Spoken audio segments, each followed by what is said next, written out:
Baik, Assalamualaikum warahmatullahi wabarakatuh. Waalaikumsalam warahmatullahi wabarakatuh.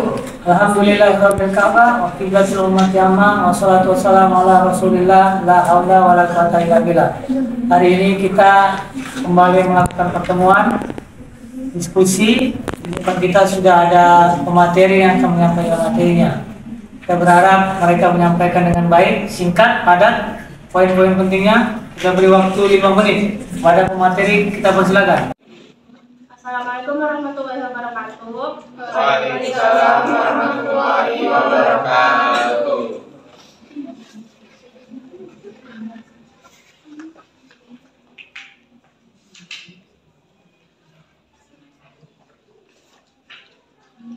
Kami dari kelompok 2 pada pagi hari ini akan mempresentasikan hasil kerja kelompok kami.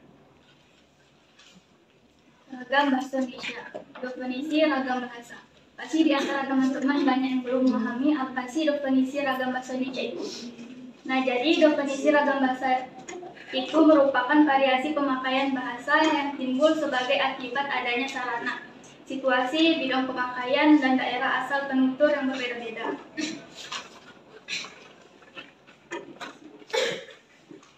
Ragam bahasa Indonesia dapat dibagi menjadi 4 bagian. Yang pertama, ragam berdasarkan cara berkomunikasi.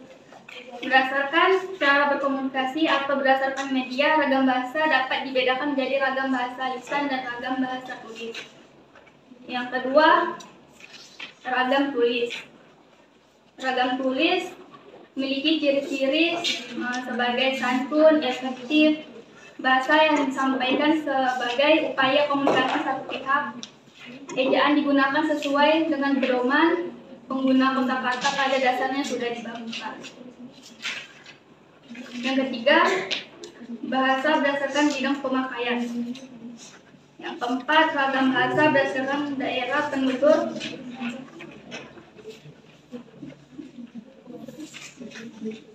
Selanjutnya ada ragam bahasa baku dan tidak baku. Kata baku merupakan sebuah kata yang digunakan sesuai dengan pedoman atau kaidah bahasa yang sudah ditentukan. Dalam KBBI, edisi keempat disebutkan pengertian baku adalah pokok utama tolak ukur yang berlaku untuk kuantitas dan kualitas yang ditetapkan berdasarkan kesepakatan standar menurut setiap tulis. Kata baku dalam bahasa Indonesia ini juga memiliki ciri-ciri.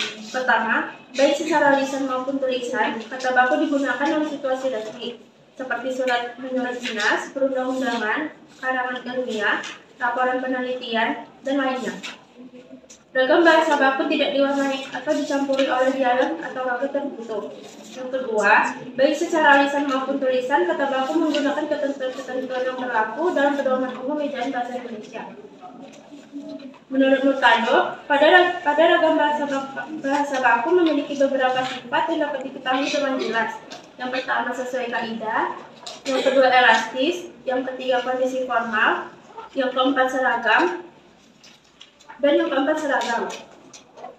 Contoh ragam bahasa. Yang pertama adalah ragam bahasa lisan, ragam bahasa lisan tidak baku, ragam bahasa tulis buku, dan ragam bahasa tulis baku, dan yang keempat, ragam tulis tidak baku. Hari ini kita masih muda, masih banyak yang berminat untuk bermain dengan kita. Tapi 20 tahun atau lebih ke depannya, mungkinkah kita akan menyesal banyak bermain dan berleha-leha? Atau apakah kita mampu membalikan waktu seperti waktu dulu? Ragam bahasa tulis baku dan ragam bahasa tulis tidak baku, saya akan memberikan masing-masing satu contoh. Contoh ragam bahasa tulis baku.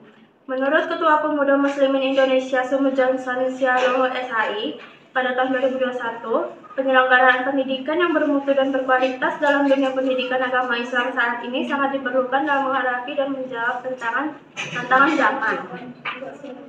Berbagai persoalan dan kebutuhan dalam kehidupan serta kebutuhan pasar menjadi tantangan yang perlu mendapatkan solusi dari dunia pendidikan Islam saat ini. Lalu untuk ragam tulis tidak baku, kata orang tidak keberhasilan akan diraih kalau orang tuanya kaya dan terpandang. Apakah hal itu benar? Belum tentu. Karena dalam konteks Islam, siapa yang sabar dan bersungguh-sungguh dan menjaga sholat, maka itu akan menjadi penolong untuk mencapai kesuksesan di dunia akhirat. Jika ada dari teman-teman yang ingin bertanya, kami persilahkan. 3. Assalamualaikum warahmatullahi wabarakatuh. Saya Dwi Ayuning Tias dari kelompok 11 ingin bertanya kepada kelompok 2 tentang ragam bahasa Indonesia. Ragam bahasa Indonesia itu kan mempunyai 4 bagian, salah satunya ragam berdasarkan cara berkomunikasi. Nah, dari ragam cara berkomunikasi itu dibagi menjadi 2, yaitu ragam lisan dan ragam tulisan. Apa perbedaan ragam lisan dan ragam tulisan, dan di mana kita bisa mendapatkan perbedaan itu? Di mana kita bisa mendapatkan ragam-ragam itu? Sekian, terima kasih. 3. Assalamualaikum warahmatullahi wabarakatuh. Waalaikumsalam warahmatullahi wabarakatuh. Saya Safira Ananda Pramana dari kelompok 9 ingin bertanya kepada kelompok 2.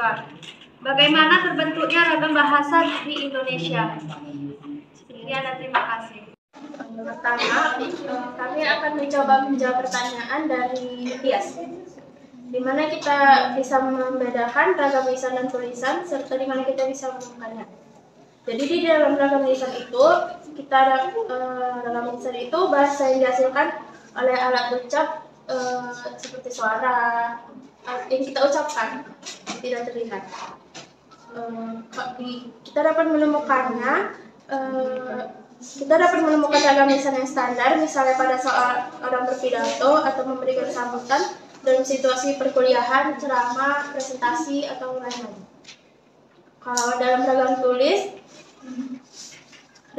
adalah ragam bahasa yang dihasilkan dalam memanfaatkan tulisan dengan huruf sebagai unsur dasarnya. Jadi komunikasi tidak secara langsung, berupa tulisan di atas kertas di sana. Kita dapat menemukannya, itu biasanya dapat ditemukan dalam buku-buku pelajaran, buku teks resmi. Sedangkan ragam tulisan non standar dapat ditemukan dalam iklan, poster, dan lain-lain. Kami akan menjawab dari pertanyaan Safira. Bagaimana terbentuknya ragam bahasa Indonesia? Terbentuknya ragam bahasa Indonesia ini muncul karena latar belakang, budaya, sejarah, ataupun tata letak geografis. 3. Sekian presentasi kami pada pagi hari ini. Terima kasih atas perhatiannya. Assalamualaikum warahmatullahi wabarakatuh.